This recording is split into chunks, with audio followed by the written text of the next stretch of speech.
So I'm going to start with you, Aaron, because a bit of news broke last night is that Kieran McGeeney's staying on for another year. I think 2 years ago he got a 2-year extension with 2-year contract with a 1-year extension, and apparently that's been triggered. So I don't know what you take of that. It's just one more year, or I don't know what you read into it.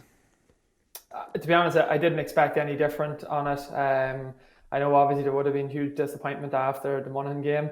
Whenever we looked like we'd done enough to turn things around, but just given we retained our Division 1 status, and we were getting the opportunity to go at a full campaign, hopefully all going well for next year. I just assumed that Kieran would be the man that would stay at the helm for another year. Yeah, but the fact that it's just one more year, like they could have given him another 2 years, like, I mean, do you think it's almost like, this is your last year, see what you can do? To be fair, I'd say the relationship Kieran would have with the board as well, it's something that I don't think there'd be an issue with just sitting down to reassess again. So he'll see what way he goes, and I suppose his enthusiasm and his thirst for Armagh football goes without saying. So I think he'd be very keen to get a good league campaign under his belt where he gets to test the boys against teams we missed out on this year. Obviously Mayo coming back up, but your Dublins, Kerrys, those sides. He's invested hugely into this group to get them to this level. So I didn't think there was any way he was gonna walk away and leave it at that and not get a shot to test themselves against the top teams. Yeah, no, I completely agree. I think the improvement in the last couple of years is enough to give him another year, Chair. Yeah, no, fully agree with it. I reading Kevin McStay in the Inno over the last couple of days, and he was talking about Kildare's performance against Dublin the weekend. But he just talked about a mistake the Kildare County Board made in letting Kieran McGeeney go. The amount of work he put in behind the scenes to just improve the all-round structures of the organisation in order to build on those things. And then because some of the results maybe weren't going his way, the way the county board would have liked, that they weren't going to keep him on. I think he maybe had 5 or 6 years there. He's 6 years. He lost out on one vote. Lost it in one vote, was he? Yeah. And so look at, we'd obviously know a couple of the Kildare guys from geographically, and any of the guys I spoke to would have said the improvement from when McGeeney started to when he finished was unrecognisable in many ways, and that was just a pity that he wasn't given another opportunity to try to keep that going. So I suppose it comes down to a county board being realistic of the position that they are in, the starting point when a particular manager came in, but also a county board has to be able to assess and look at what's propping up the senior football team. Like, is the problem the coach, or is the problem all the stuff that's coming behind it? And the reality is, from my brief experience now with, say, even Division 4 teams, is that you could have Pep Guardiola in there with an Armagh a few years ago, or a Carlo or a Wicklow, but it doesn't really matter because there's so many other issues behind the scenes that need to be kind of solved and improved upon before you get to that point. And so that's what Kieran's obviously done again in Armagh to get it back to the point where Aaron's dad was there. But I suppose the hope and expectation, given the success of Armagh in 2002, is to try to get back up to that point. But as we know, Ulster is a particularly difficult place to get out of. Yeah, it definitely is. It's a lot difficult. He's in his 35th consecutive year involved with Intercounty, so he went straight from Intercounty football, which he's probably at since he was 18, into Kildare for 6 years, into Armagh for 7. I think he's going into his 8th year. Yeah. Like, I mean, it's fair to say he owes Armagh nothing, Aaron.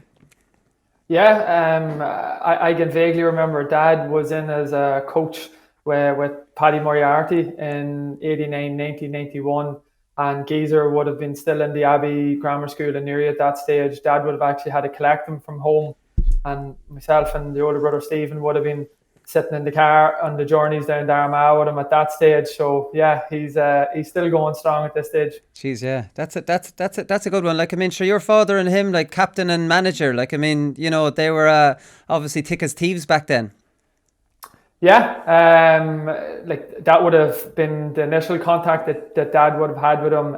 Then obviously there would have been a fierce club rivalry that would have been on between Mullaban and Cross, where I would say the relationships with all parties at that stage wouldn't have been great. But yeah, in fairness, then once they got into Armagh, everyone obviously had the one common goal, and they managed to get the Holy Grail. Was Aaron, out of interest, was that a challenge, say, for your dad when he took over Armagh before winning, was to get the best players from the best teams to come out and actually play for the county? Was there that kind of inter-club rivalry and hatred that we kind of see and hear of in other counties? And probably Derry is the example where Rory Gallagher seems to be kind of getting things right there at the moment.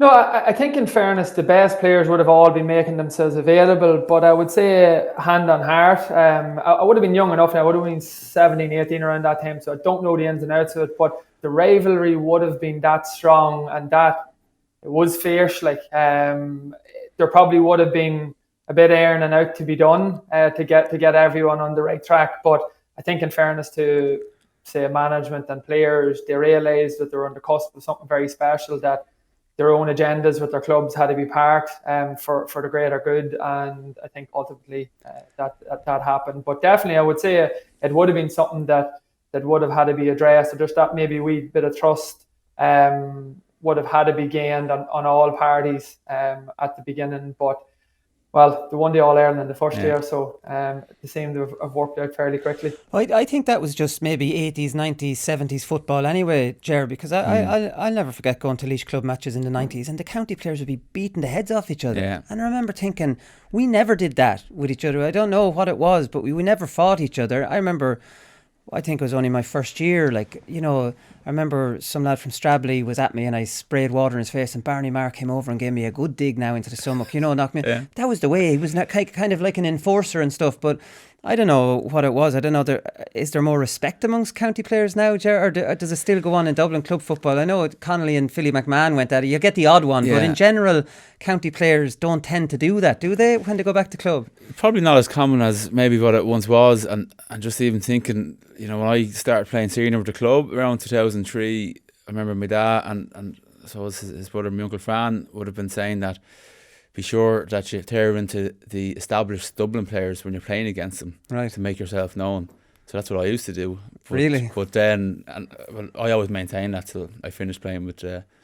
Vincent. You made a good career that year. Yeah. And then when that bit of bike goes out of you, then that was my time to go. When it wasn't in. You'd like to tear into the big name, is that what you're saying? Yeah, that's what you had to do to try to establish yourself, But never nothing dirty or anything. But leave something on them, But you'd always find that though, Aaron, like you're playing for you a McKenna Cup game or for us in a Byrne Cup game, and like a good player comes over on you and it gives you that extra boost, whereas a fella you don't recognise, you're like, Jesus, and now this lad's going to be full of running trying to improve himself, and you're having this conversation with yourself. Yeah, I think that's the one thing, I suppose, that separates maybe your top players from the rest, is that they always just have that their sense of pride, that whether it's a challenge game of a Tuesday night somewhere or whether it's a championship game, you have your own reputation that you want to uphold. Or personally speaking now, is I never had any issues getting up to play for a challenge game, let alone championship, because... Jesus, I did. I always felt that you're always getting some man, like you said, was going to come over and he was going to show you who was boss that night. So I just always found that you had to be on your game. McConville would have been great for us. Like if we were opening up a pitch in the back end of nowhere, he would have wanted to be top scorer, the main man, and I think that just sort of maybe filtered through to a lot of us who were coming in after him. Aaron, I don't know if you remember playing St. Vincent's in a challenge game around, I'd say 2006 or that.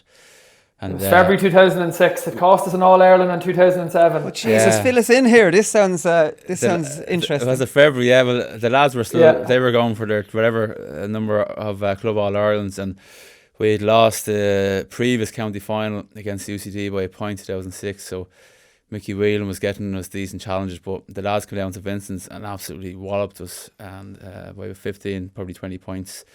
But it was a great eye opener for us as to where we needed to get to, because we would have had great respect for the lads, and we were able to turn the lads then in the All-Ireland semi-final to go to 12 months later, I suppose, in Park College, in Navan. But we played Vincent's and Cross, played each other a good few times over the years. In fairness, Aaron, we used to go up there a good bit, and take them down now. They were always kind of tough out games, So yeah, no, I'm sure they were. Geez, Portlaoise used to be dreadful. Used to be dreadful for challenge games. We never used to get hammered by all sorts of teams. We get absolute in the dressing room after. Have you no pride in the club that you go out there and instead of going we're Portlaoise, we're representing them in a challenge match in Kildare, and you've Sarsfield's destroying us.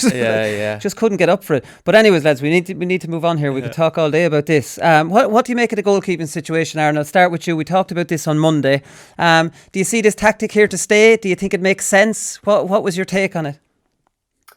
I'm sitting back looking, and I think obviously the two boys are top class goalkeepers. They're very comfortable with coming out, but my take on it was one man was just losing the run of himself in a copycat situation with the other man.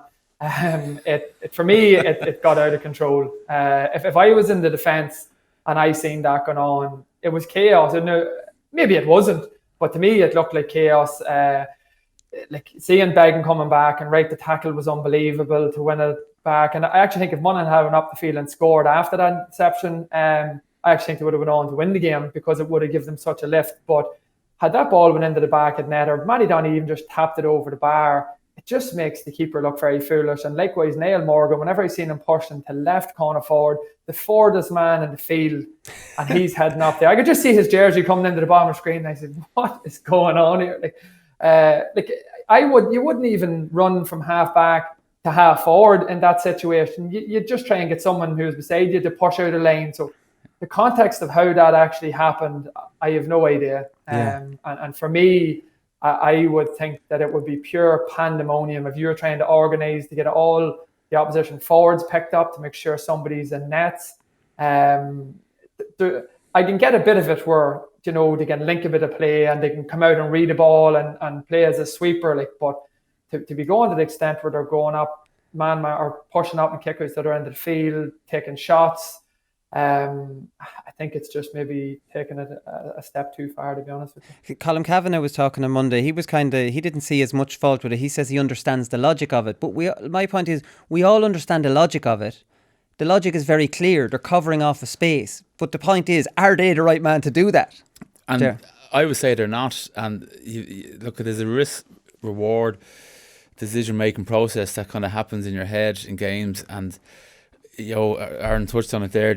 For me, one of the only times I would be comfortable with a keeper coming out is if you were chasing the opposition kick out and you wanted to maybe push forward into your half forward line or forward into their full back line and try to turn them over, and the keeper might step out into the full forward and push up a line. And I know you touched on it as well on Monday's show. Like that for me makes sense, but I think the other thing you mentioned on the show as well was the egos in play with Morgan in particular, and both fellas trying to outdo each other. But like, there's a couple of examples where Rory Beggan was trying to come off the shoulder on the opposition's 45-metre line, and he was getting in the way of an outfield player. And while, as Arden mentioned, sometimes you need your keeper to link up the play, or the ball might have to come back if you need to switch the wing, if the opposition get a high press, and that's fine. But generally speaking, a defender is a defender because he's not great at scoring, and a forward is a forward because he's pretty good in front of the sticks, but he's not a wonderful tackler. So as a defender, if I get up into the opposition part of the field, if it's in my range, I'll pop it over. But if there's a Kieran McManus beside me, I'm going to give it to him. Conor McManus. Conor McManus. Lots Kieran of people McManus making this, including me. Yeah.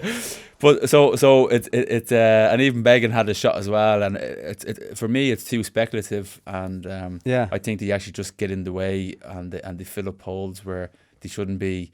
Pushing up on the opposition kick out, I can see the merit in that, but pushing up all the way to the right corner back position, or right wing back position rather, it's too risky. Is a Rene Higuita from Colombia coming out. If you Google a few of his clips, him coming out. The scorpion kick. But here's the thing, Aaron. So say you're playing for Armagh, you're an attacking half-back, you're a well-known attacking half-back, and you're playing against Tyrone, who have Philip Jordan, who's a well-known attacking half-back. It might be Philip Jordan runs up the field, scores a point or two. It might be in your head there, you go, here, Jesus, I must get up and get one. Like, do you think that this turned into the goalkeepers lost their minds trying to outdo each other. Do you think this can happen in an Ulster final? Like, I mean, do you think it's possible that the management were okay with what was going on there? I find it hard to believe management would have said this is normal behaviour. Not to that extent. I've, like I said, pushing up and kickouts to your own 45, linking a bit of play, seeing a long ball being delivered from midfield into your full back lane. Yes, come off your lane, as a sweeper to intercept and then let the ball on again. But I'd be stunned if both management teams okayed what was going to go on and the extent that it went on the other day. And I would just say the two boys literally just got caught up in the whole emotion of it. I don't know how many times you do a good block or you fetch a good ball or something. The next thing you're away flying like the hammers because you're all caught up in the motion of things. James O'Sullivan catches a puck out and drives it up around the field. I think the boys just literally got caught up in the whole emotion of the thing. But to me, it was sometimes what I was trying to look at was what's going on in the background whenever Monaghan was attacking and Morgan was on his way back, and it just looked a bit chaotic. Who was trying to get back in the nets? Who was trying to make sure everyone was picked up? And we still had a spare man that was going to win the goals. So for me, the risk and reward in going that extreme, there's no need for push up. If you're going, I just noticed Shane Ryan the week before. The reason for pushing up, in my opinion, is you have no short kickouts and try and force it long. Shane Ryan and Kerry was pushing up the left half back, but as soon as the goalkeeper kicked it long, as the ball was literally leaving his boot, he was turning and sprinting straight back into his net. So I can see that, and I have no problem with that. But the weekend maybe just took it to a new level. Yeah, no, it definitely did. And Matty Donnelly, interestingly enough, I thought Matty didn't see Beggan. Matty actually saw Beggan, but he says, I didn't pay Beggan's pace the respect it deserves. It was a great tackle. He should have shipped that on. He knew Beggan was there. He's just like, he's not catching me. I've got, but he came out of nowhere, I suppose, and it was a great tackle. I would love to seen a goal scored there. I'm not going to lie. One long kick out and your goalkeeper's completely out. It would have at least... we would have seen the end of that kind of thing. But I want to move on from that, lads, because Martin Brettany has a stat in the Independent today, and he says of all the passes made in a Leinster final, 308 went backwards. Now, isn't that an incredible stat? So he says there was one point in the game where Dublin held possession for 3 minutes and 10 seconds. And they passed it to each other 40 times in that 3 minutes and 10 seconds, 27 by hand, 13 by foot. Of the 40 passes, 22 of them were sent backwards. Like, it just gives you a kind of insight into the dull nature. It was like a throwback to 4 years ago, playing around the outside, really boring. Kildare being like, my point here is Dublin aren't at fault for this. This is Kildare's fault. In the year 2021, to come to Croke Park with tactics like that, knowing this is how Dublin react to them, I think the message needs to go out to other teams and go, this is not a spectacle. You're going to lose. I understand it for a Division 3 or 4 team. It makes sense, But for Kildare Division 1 next year, they should be above that now. Yeah, it was an absolutely brutal game to watch. Dublin obviously did what they had to do. I'd say the Dublin fellas waking up on Monday, and even the Kildare fellas waking up on Monday, I doubt their bodies were sore. There's so little decent contact or high intensity to the whole match that it was just like a little kick around in the park. And you knew the bigger fella was going to score at some stage, but sure, we'll just have a bit of crack here. But I thought Kildare were they lacked any sort of adventure when they did manage to win the ball back.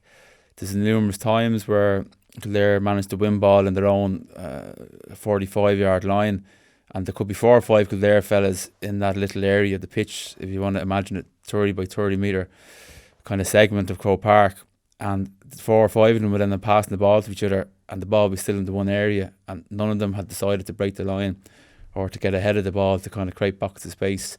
On the odd occasion they did it, but they just didn't do it enough.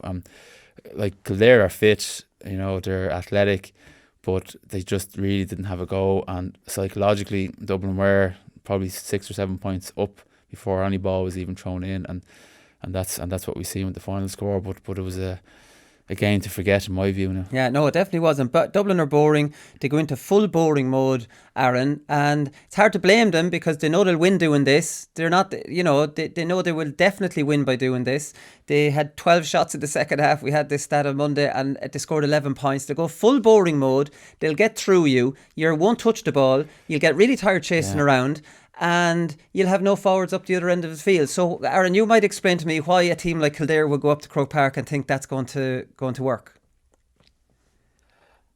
I'm just sort of thinking that, again, if they were brutally honest within their management setup or within the group themselves, I think the personnel that they lost, I think would have been a huge blow to them in Paul Cribben, Kevin Feely, Owen Doyle.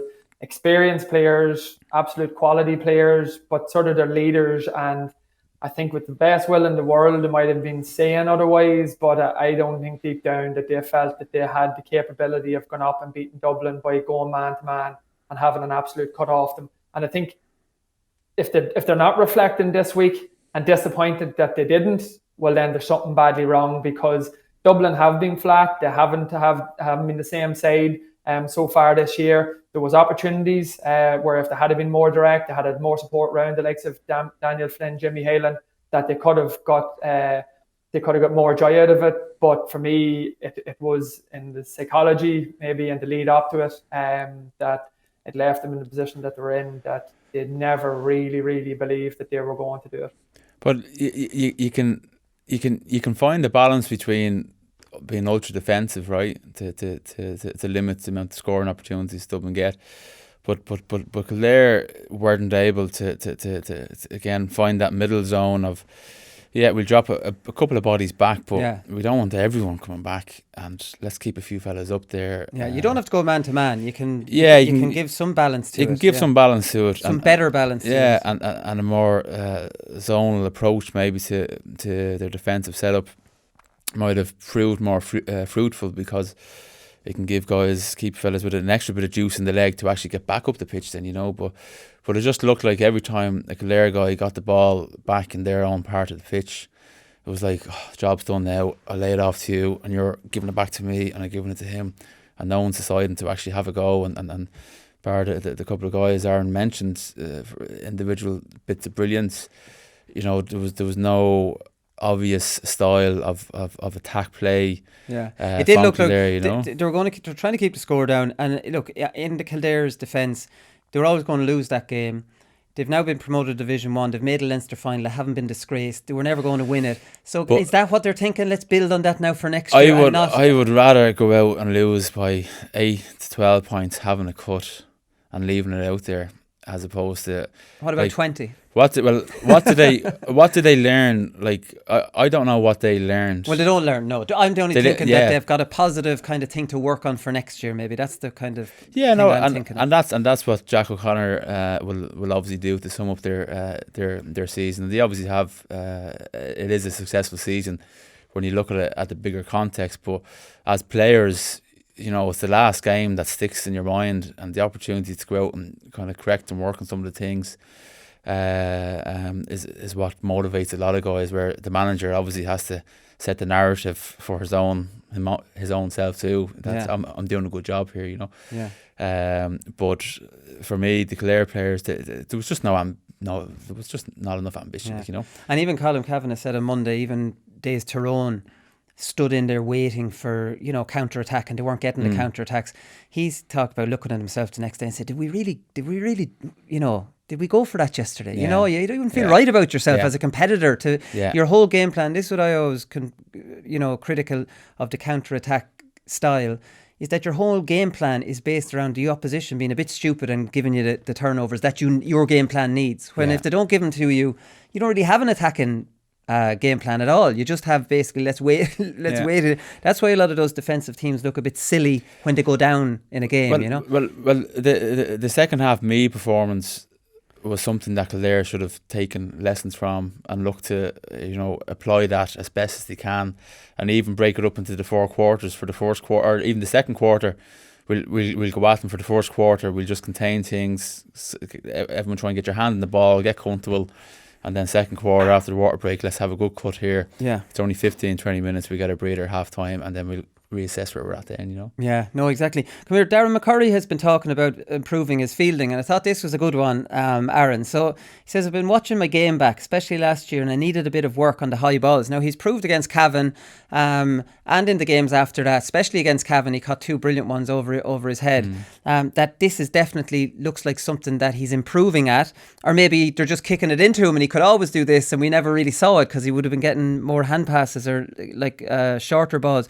He says, so in the last 3 or 4 weeks, that's what I've been working on. So he went, I think this is a little bit extreme. So he got Brian Kennedy, who's 6'7", to go inside with him. And he had lads kicking him in the ball, Aaron. Now, like, I mean, when is he ever going to mark a 6'7" corner back? And how is he going to catch over Brian Kennedy? There are two things. I really appreciate that he's focusing in on something that he has to improve on. Just a corner back will do, though. I would have thought Brian Kennedy he practices with. You have to admire his willingness to improve, but pick your battles. But you won't improve you won't improve unless you actually catch one.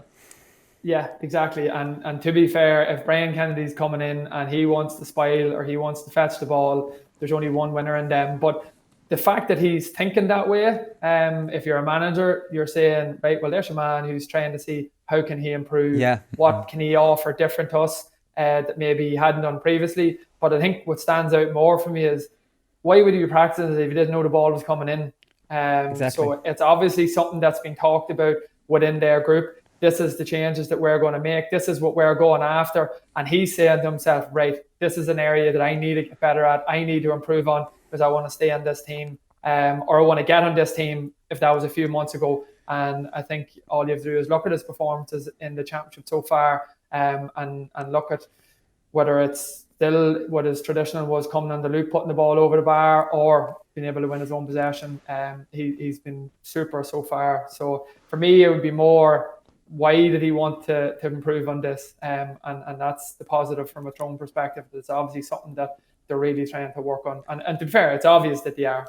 Yeah, big time. Like, I mean, if you and Niall Carew are after Carlow training some night and you see your corner forward practicing with the midfielder to improve his fielding, two of you are going to be going, Jesus, what a man. Well, it's great to see a player take initiative and seek to improve on something, and then as a coach maybe you can come in or with your bit of experience and say, look, I see what you're doing there, fair play, maybe try it like this. And in the McCurry instance, I've been nearly getting them to say, well, let's get two fellas to mark you, one guy mark you, other guy sweep you, and try to, with your lateral runs, create a pocket of space, and then someone will deliver to you. Yeah, that's probably more realistic. He could have improved his little drill. Yeah. Well, as opposed to what were you like at fielding?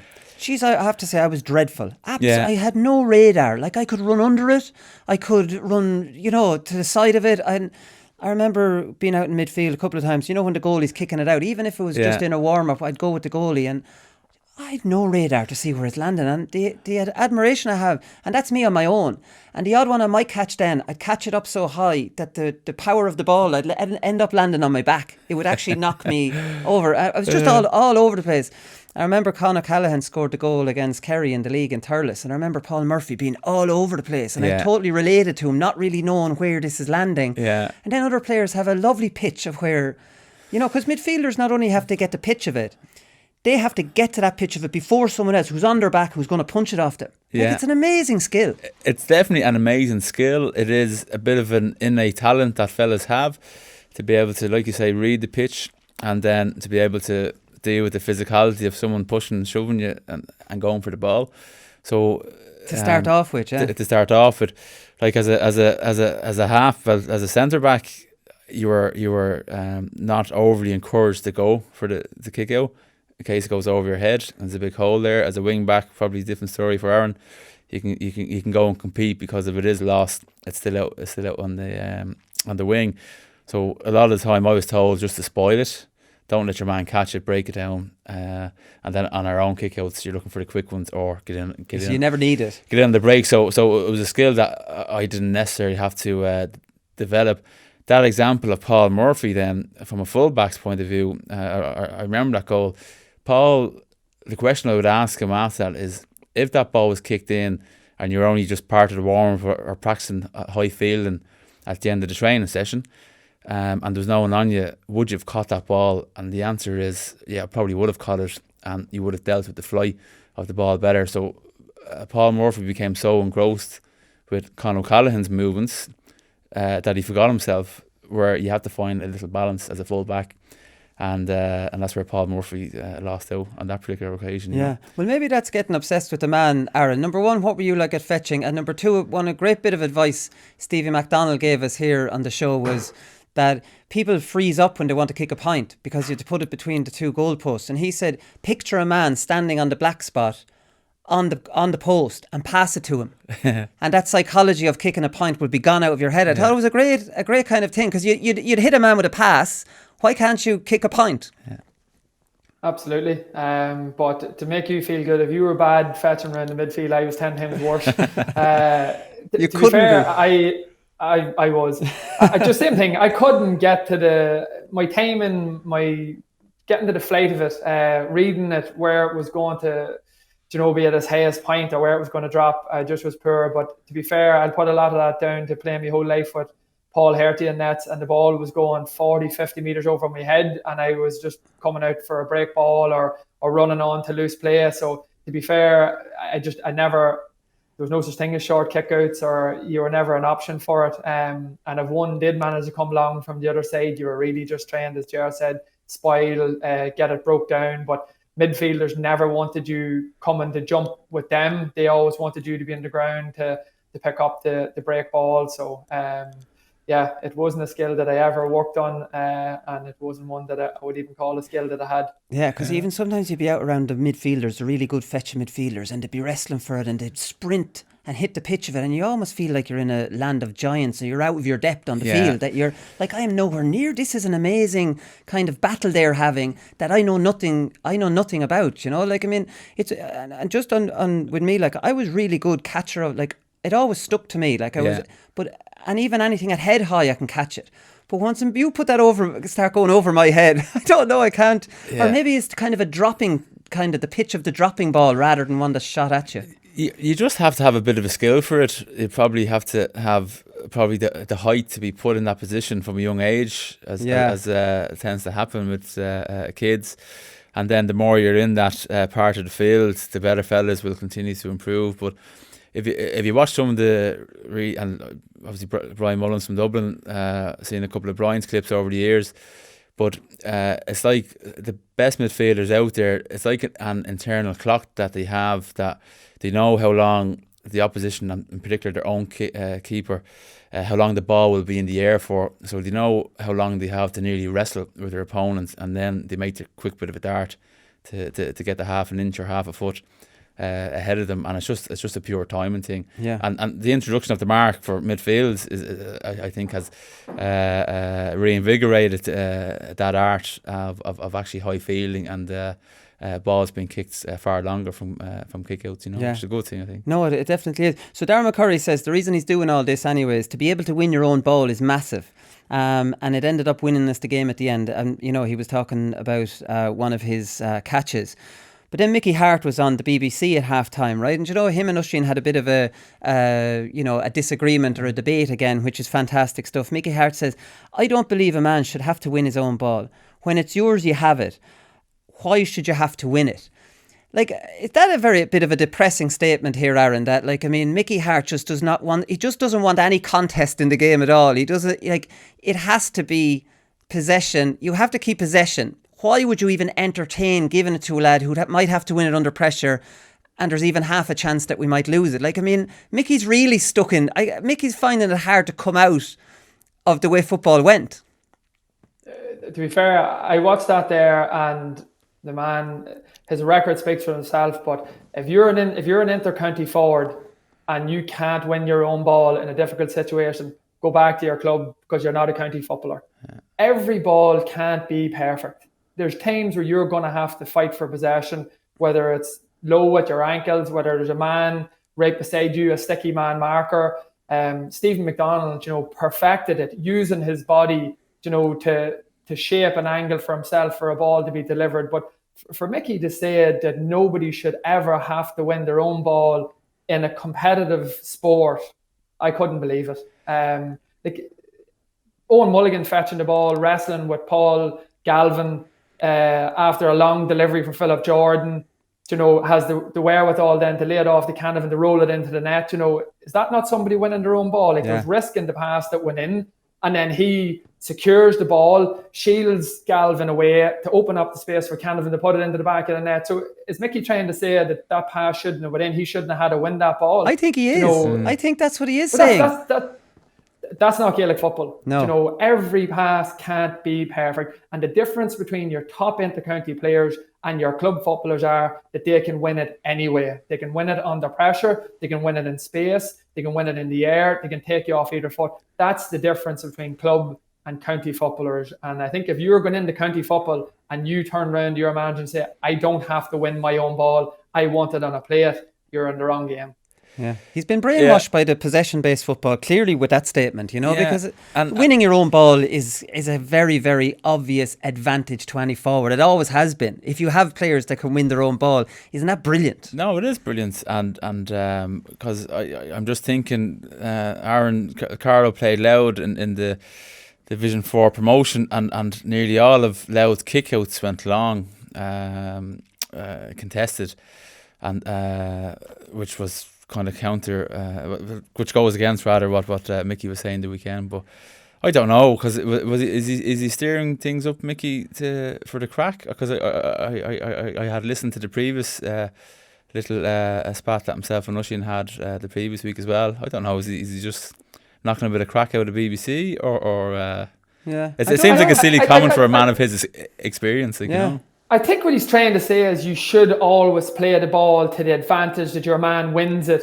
easily. Yeah. But this isn't an ideal world. Like, there's not every pass. Like, if I'm under pressure out the field, like, the best will in the world, every ball I get, I want to play it to the outside of my forward, to give him a half turn and let him go. It doesn't work like that. What happens if I'm being tackled, and I need to get the ball in there? Like, to me, it was a very, very surprising message to come out for someone so experienced and so successful in the managerial game. I thought maybe he was just trying to prove a point, in terms of what his philosophy has been over this past 10 years. But the team that he won 3 All-Irelands with, them boys could all win their ball. Your Mulligans, O'Neills, Canavans, Brian McGuigan. Like, Brian McGuigan was a genius at winning his own ball. Brian Dooher, all these boys could all do it. So, just a very, very surprising comment. It is a surprising one. And like, even with the perfect ball, we all know those balls where you break and you want it on the outside. And like the wing back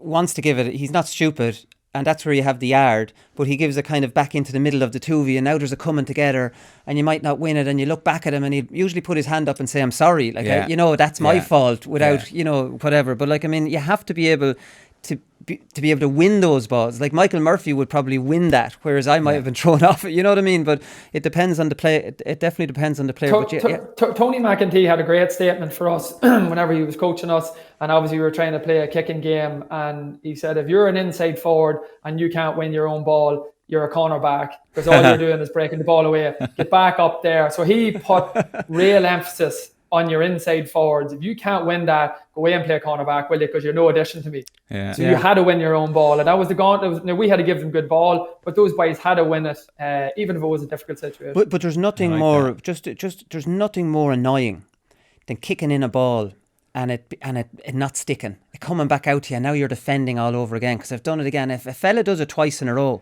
I'd be looking over to the line and go, here, come on. Like, I mean, what do you want from us here? Like, that has to stick. It's demoralising, you know, because you're getting up there and getting good ball. And if it's not sticking, it's a huge kind of, I don't know, it kind of takes the wind out of your sails. No, it does. The momentum can shift fairly quickly if you've worked hard to get the ball up there, and you're playing in even a 60-40 ball in favour of your forward, and he's not getting next to near it. It can become quite frustrating. But like, in an ideal world, as you've described, you're trying to kind of play to the advantage of the forward to either side, that he can come onto it. But then you mentioned it there, Wooly, as well.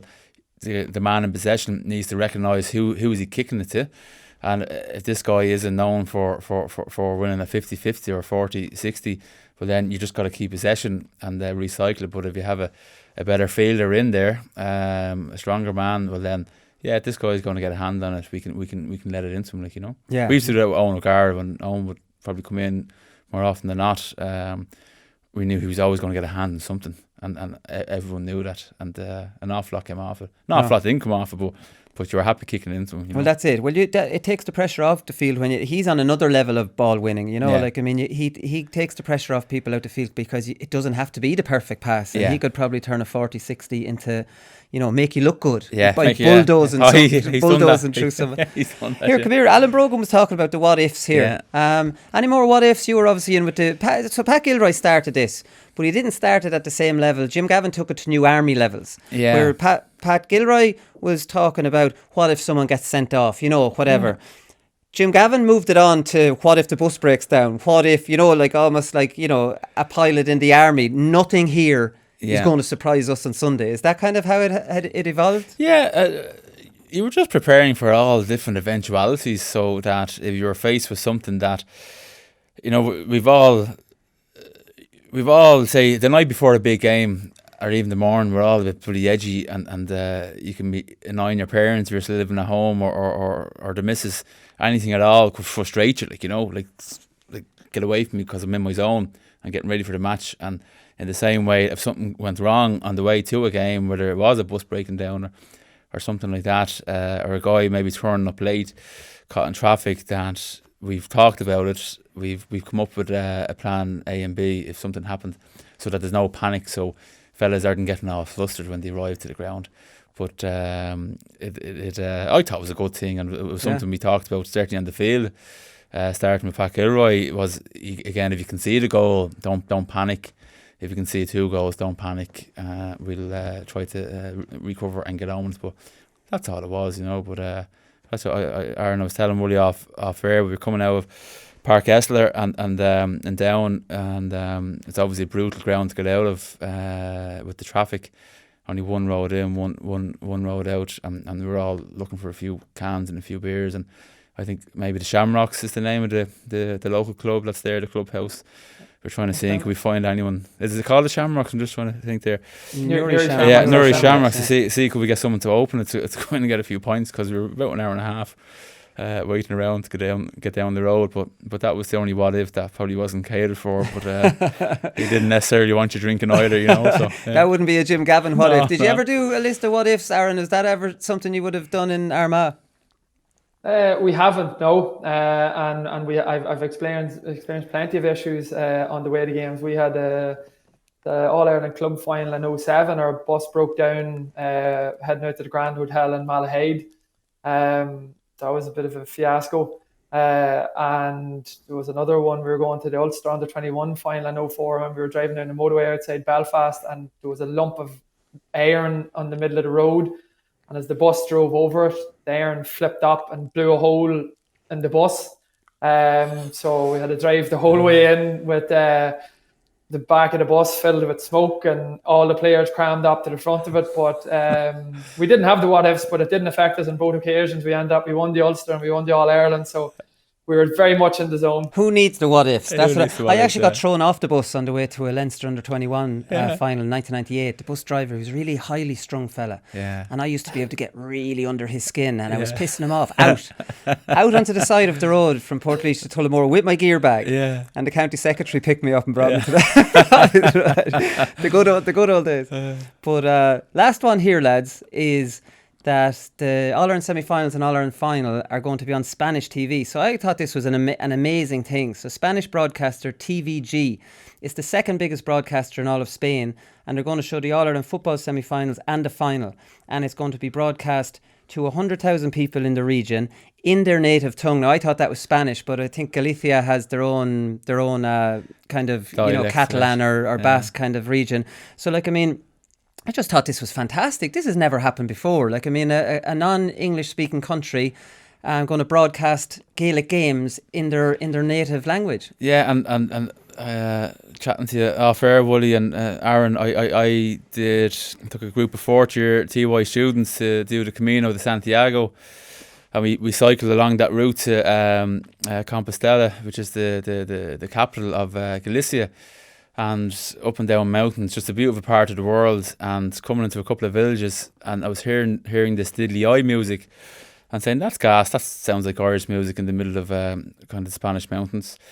And went up and got talking to a few locals, but long story short, our genetically speaking, our closest relatives are from Galicia, and that when you look at the Irish people on the west coast of Ireland and the Gaelic areas in particular, they're more closely related to the people of Galicia today, genetically speaking, than they would be with people from the east coast of Ireland, which tells you how strong the ties are. And even looking at some of the people, they're very, very similar to us. And the music, and anyone listening, or even yourselves, Google Galician traditional music and just listen to it and be so impressed by how similar this is to Irish music. Yeah, it's absolutely incredible. So obviously there's that Celtic connection there in northern and northwestern Spain, which is obviously is growing. But that's fantastic that they're actually looking to view it, or to air the semi-final and finals. Yeah, I think the connections from obviously the Spanish Armada. It was 1588 where the ships crashed in a storm on the west coast, and obviously that's where the genetic connection, comes from. But it's incredible that there is that connection, because there's 10 Gaelic football teams there, Aaron, and they're established there, and 99%, this is Damien Lawler on the RTE website had this, 99% of those teams are filled with natives. I wasn't really aware of this. I think this is huge. It's huge that it's on Spanish TV. I don't know. I don't think this should be underestimated. No, it's unbelievable to hear that, and even those percentages. To be fair, with social media and that these days, a lot of the competitions that are going on over in England or across Europe or wherever it is down in Australia, you do get to see and hear names, or you see the jerseys and that there for the different clubs all across the world. But I've never heard that publicised, that there was that amount of teams in the Spanish region and the amount of natives that were there. Really, your natives you might hear is who's playing in London or who's playing in New York, but to hear that we have so many people in that region of Spain that enjoy Gaelic games is brilliant. And yeah, it's just, I suppose, broadening the appeal of our games just to a wider audience. So definitely it's something to be encouraged. Yeah, I was getting really excited about the Spanish, because my Spanish is improving. Itzy's obviously Spanish and the children are speaking it. I was thinking I was going to become the new Irish Guilan Balaguer and be the Irish you could be the Irish for the Galician region. I'll be the Guilan Balaguer, but it's not. I don't know the dialect they're speaking, so I'm gone. Do you want to talk to your producers and we can do the next show over in Galicia? Oh, well, a live show from Galicia. This, my mind is going completely crazy, and the restrictions will be definitely lifted in Spain before we're all vaccinated now. Listen, there we go. We're going on the road in Galicia. Right, we'll leave it there, lads. We'll come back. We're going to talk with Paddy McBrearty next.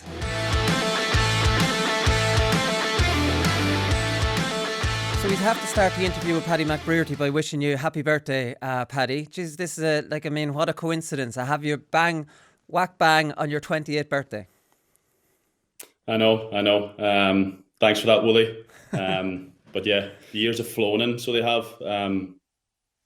So I was a young fella, joined the squad at 17, and I'm 28 now, and it's literally gone by in a flash. That's the thing. I can't believe you're 28. Nobody listening will be able to believe you're 28. You've been around so long. What age do you feel mentally and physically?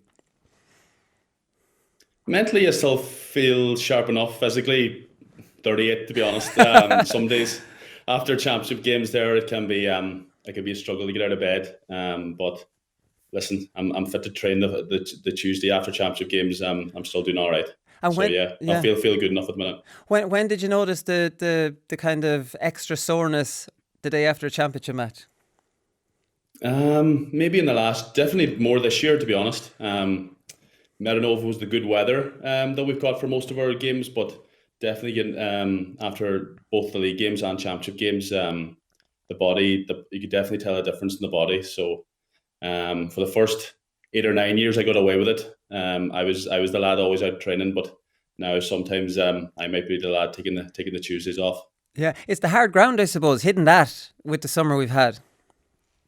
Yeah, exactly. A bit of a problem with my groin, and I think a lot of lads around the country probably have the same problem. Even our own club lads, are experiencing that as well. Whatever it is with the twisting and turning and the hard ground there, it definitely seems to be having an effect on the groins, you know. Yeah, different. Do you think maybe in a weird way you did your cruciate in 2 years ago? Because like, I mean, you've been on the go since you were 17, and I mean playing very, very top level, you know, long seasons. Like, in a weird way, did that give you an extra bit of freshness now? Because you're still, like I'm saying, how do you feel? Like, you're still playing as well as you ever did. Yeah, listen, definitely the cruciate injury, listen, it is a 9 to 10, 12-month comeback period, and you can use that time then to work on other things.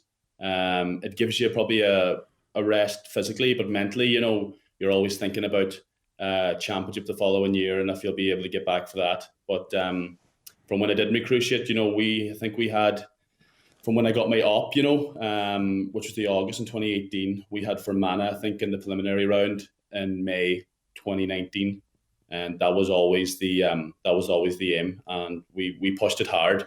So coming back from that probably was a big push, both mentally and physically, but we got there. But no real ill effects from that, to be honest. Yeah, like, I mean, we mentioned you're around since 2011. Talk to us a bit about that day in 2011. You obviously played a full minor match. You were pulled off the field then afterwards. You were force-fed a plate of pasta, apparently, and then you were brought on for the seniors the same day. I think that's that plate of pasta, geez, it's always mentioned. It's been mentioned a lot down through the years, but yeah, just played the minor game. Jim had told me on the Thursday night that I was going to be getting game time for the seniors after, so that was a bit of a head scratcher because fairly like any young fella would say, you know, I'm going to be playing the whole minor match, you know. You do know that? And he says, yeah, I know, but I want to get some minutes into you. But yeah, I just pulled off the minor game, which we actually lost tantrum that day, and the senior lads were just going out onto the field at that stage, and I just stayed around for 10 minutes after, eating, getting some food into me, and then came on later on in the evening. So yeah, that was a really good day. But like, I mean, like, from a player welfare point of view, I'm not criticising anyone, but it's not best practice to play a full game, kind of, you know, seize up a little bit, no matter what age you are, and then go play again later on in a game where I'm sure your heart was racing coming on for that one. It definitely wouldn't happen today, Willie, with sports science and load management, you know, but Jim was a very modern manager back then. That's why I was kind of surprised he would have chanced it. Yeah, I don't know, because I suppose it's an odd one. If the minors did win, not luckily, but you know, if the minors did win, we were going to be playing the same day as the seniors then. So I don't know what way that would have been managed, but I suppose Jim probably had an eye on the Cavan game, which followed the Antrim game, and probably thought he needed to get minutes into me, and a bit of championship experience at senior level. So I guess that was his thinking behind it. Yeah, just get your the debut nerves over you, I suppose. Yeah. Maybe. Come here, talks about Donegal. You're coming off 2 frustrating years, Paddy. I suppose the first 2 years under Declan Bonner, you won the Ulster. A little bit disappointed maybe not to get to an All-Ireland semi-final, but like, you know, last year lost the Ulster final and this year didn't make it. You know, like, this new knockout format hasn't exactly been good to you. No, very frustrating. People have been tipping us to challenge for All Irelands and Dublin, but we just haven't been able to get there. And you know, nobody knows that more than the players themselves within the group. There's been a lot talked about Donegal in the last number of years, and we haven't lived up to it, to be honest. The first 2 years we won back-to-back Ulster titles. Last year then against Cavan, lost out to the better team in the day, and we had big hopes coming into this year. We had a good enough league campaign, got to the semi-finals, and then played down in the preliminary round.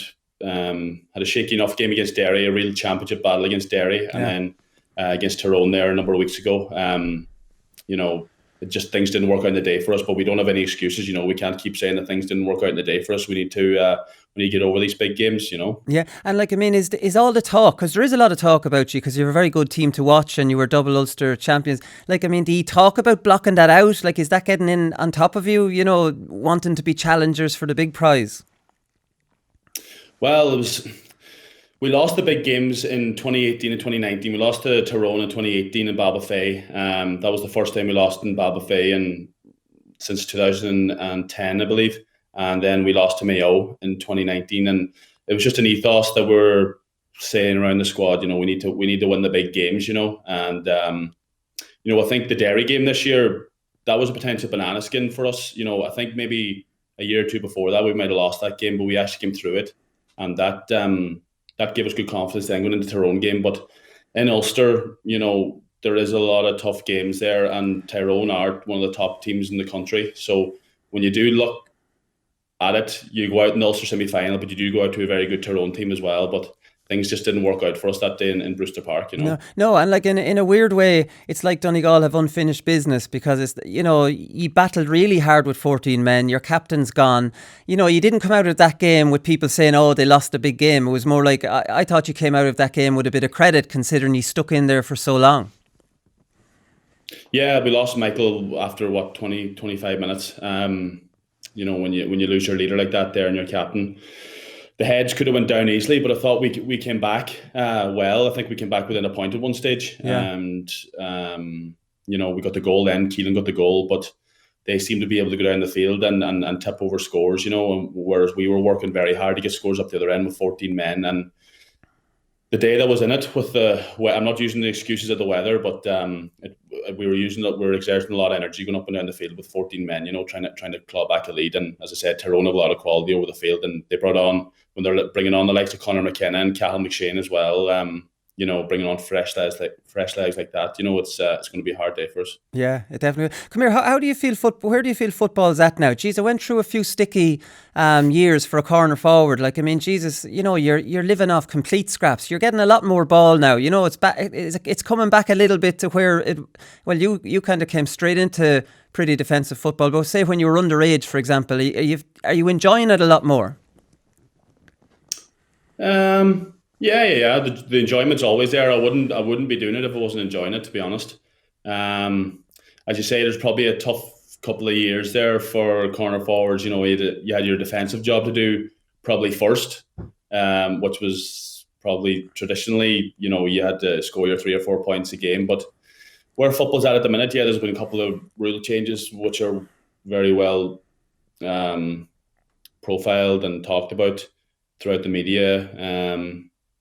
But football's in a decent place. Listen, you've 4 very good teams now left in the All Ireland, and it's very hard to call the 2 semi-finals. Yeah. So when you have 2 competitive semi-finals like that, football's in a decent place. Do you feel you're getting a lot more kick passes now, and that double sweeper that would be there full time maybe in 14, 15, that's not always there now. Maybe there mightn't be any, and someone's run, Darren Hughes or someone is trying to get back. Do you see more opportunities to make a lot more runs now? It's the defensive football teams working on training. They work on it at training with 15, 14 men behind the ball, and they're used to it now. When they come up to it in a game now, they're well able to break it down. You look at Dublin there, they're well able to break down 14, 15 men behind the ball. Whereas it was new when we started in 11 and 12. It was new. It was new to teams, and they were kicking ball down our throat really. Whereas now teams are more thinking towards running the ball, getting lads in the loop, and getting high percentage shots. Yeah. So when did you bring this loop? Yourself and Dean Rock, we always say on the show here, the best at the loop. Yeah. Like, I mean, the point against Derry was just pure Paddy McBrearty. Like, I mean, when did you start developing this? When I lost a yard or 2 of pace there 3 years ago. Right, was it? But No, it just started off in training. Hey, Jamie does it a lot too. Jamie Brennan does a lot with Donegal too. Does he? It is hard to. Yeah, he does. Yeah, Jamie's actually really good at it. No, it's just something. We just saw a pattern working. Get lads into your different positions, and the ball carry then actually is kind of a shield between your man or the man marker and the man receiving the ball. So it's been effective. Teams can shut it down too. Derry were really good against us this year. They had it really well set up. But team it probably is a wee bit predictable at times, but it's about getting the mixture right. So what's the mixture for young people, young footballers listening? What's the mixture? Is the timing of it and the player that gives you the pass trying to block your man? Is that the secret? I don't want to give away too much because this could be taken up in video analysis sessions again. But yeah, the ball carrier is important to the whole thing. He can get in the way of you receiving the ball and the man marking, you know, and he can kind of act as a kind of a shield, which would be a term in basketball, where you can see in basketball where a 3-point shooter might get free because a man is shielding his marker. So yeah, so it's about not going too early out into that position, delaying it a wee bit, and the ball carrier is probably very, very important in the whole thing. You're almost acting like you're out of the play altogether. You're disinterested in it until that second arrives. True. You've been studying well, Willie. You've been studying. No, just listen. You just have to. There's a bond between the players you're training with and everything. Like you might look disinterested, but you know that the lad's going to be soloing over to you. You know, and if the ball's over the far side of the field, you know there's a good enough probability that's going to come over to you at some stage. So, you might look disinterested, but in the back of your mind, you know that it's coming to you now in the next 10, 15 seconds, you know. Yeah. What did Rory Gallagher say to you after the match, after that point? Because he knows you very, very well. No, he didn't say anything. He just said, best luck, well done, and shook my hand. There was nothing said, to be honest. I haven't been chatting to him since. Right. So yeah, whenever I do meet him, you know, I suppose there'll be a wee smile, you know, but listen, what happens out there stays out there, you know, when all's said and done. Yeah, I know that. But Chrissy McCaig did a good job on you that day. I know Derry did drop a lot of players back behind the ball, but did you notice maybe Rory what Chrissy was doing, Rory has told him this? Do you know a bit of inside information, for example? Yeah, Rory has been. I first came across Rory in my own club when I was 15, 16, so he knows me really, really well. And I suppose he was able to tell Chrissy a lot of things, but Chrissy McCaig's probably one of the best man markers in the country. Yeah. Very, very underrated, but very highly rated amongst players. So, that last score was literally the only yard or two I got the whole game, and thankfully went over, you know. Yeah. What's that feeling like when you know it's the last kick of the game? Well, I thought it was the last kick of the game. Someone had shouted from the stand, it's the last play. And so Owen had the ball, and I said, you know, if I get a half yard of space, as long as I kick it dead, you know, it'll go into extra time. But the ref played it on then, so all you're thinking about then is getting back into your defensive shape. So I didn't have much time to think about it, but you know, thankfully our defense stood up well in the next 30 seconds or so and didn't give them an opportunity to equalise. Yeah, one thing I noticed from that game was McCaig, he didn't care about anything else in that game, only man marking you. And you see it a lot with Ryan McHugh as well, where you're kind of off the ball, you're trying to catch up with the play, and your marker's turning facing you, and he's kind of pushing you in the chest, you know, not really allowing you get back up there. What are you meant to do in that situation? How do you have the patience for that? Or are you shouting to a linesman? Because it's clearly illegal what they're doing. But you see lots of players during games kind of doing it, facing the player and not allowing them, you know, catch up on the play. Well, I know what you mean, yeah. But listen, I just think you need to still make your runs. If you just stand there and complain about it, you know, you're doing the man marker a favour in that sense. Right. But if you just still make your hard runs, the linesman or referees going to see it at some stage, you know, and when they're booked, then you know they have to take your hands off you. So yeah, I think Chrissy actually got a yellow card.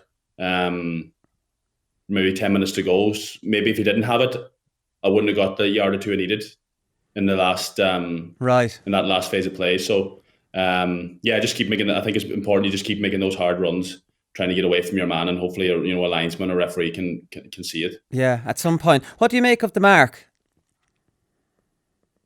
It's good.